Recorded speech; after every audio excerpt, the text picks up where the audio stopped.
We're continuing our talk-through reviews from the Airbnb at PAX Unplugged 2019 with Brandon Sanderson's Mistborn House War.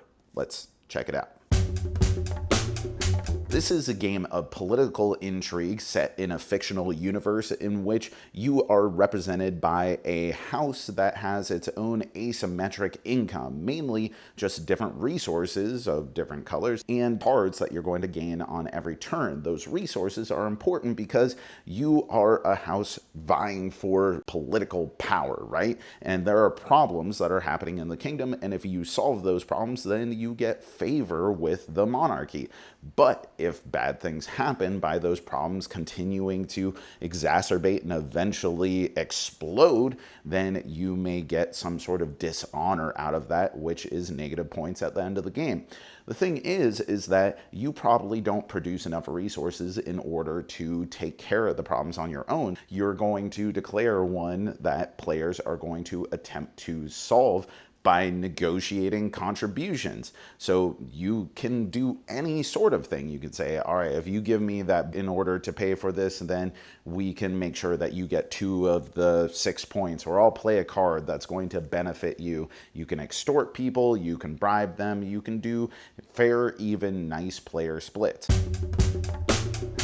Now, my favorite thing about this game is the victory condition. There's a shoot the moon mechanic. See, normally you play until a particular card comes out in the problem deck, and that problem, if solved, will trigger the end of the game, and the most points wins, and that is based off of a short, medium, or long game where it is shuffled into the deck.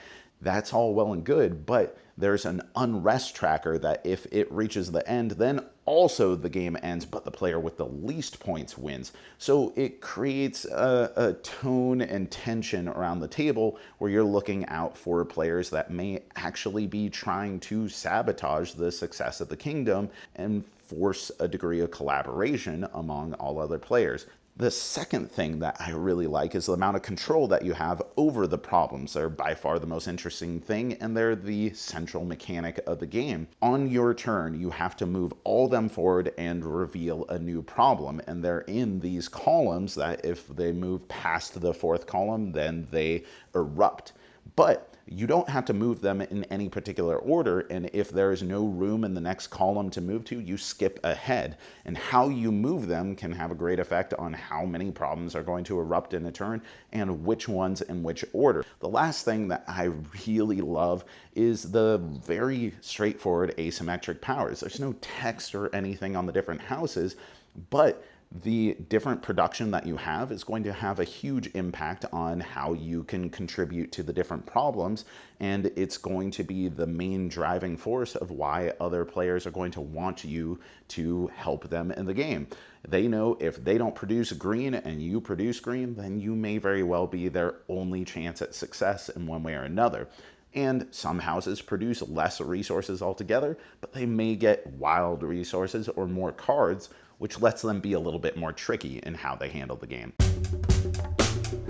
Now, what didn't work for me is that I didn't really feel that there was a lot of agency in the game, not a lot of strategy to kind of push my machinations forward. You either just went for high points or went for low points.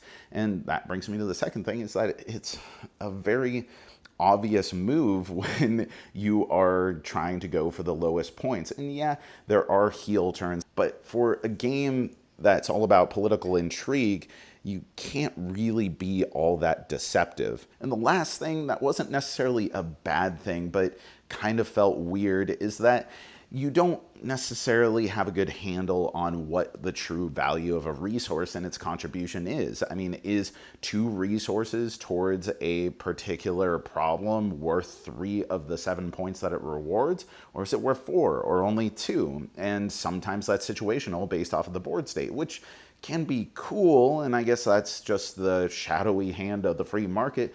But at the same time, it just never felt like you had a handle on what your own worth was and what you should be asking other players to do. I expect that with more frequent plays that would be a little bit more locked down, but that relies on all players having vaguely the same experience level, which can be tough. So if you are a big fan of Brandon Sanderson and you love the feeling of twisting your friend's arm as you kind of force them into a deal that they didn't want to make in the first place, but they know that the penalties for not contributing are going to be even worse, then yeah, totally check out this game. But otherwise, I think that this is a try it before you buy it. And that is our review. Thank you so much for watching. I've been Jack for the Cardboard Herald. If you enjoyed this video, we have all kinds of other reviews, interviews, and recommendations via writing, podcasts, and video here on our channel and website cardboardherald.com. Our content is audience supported, so if you want to show your support, please visit our Patreon. Thank you so much for watching. This has been the Cardboard Herald.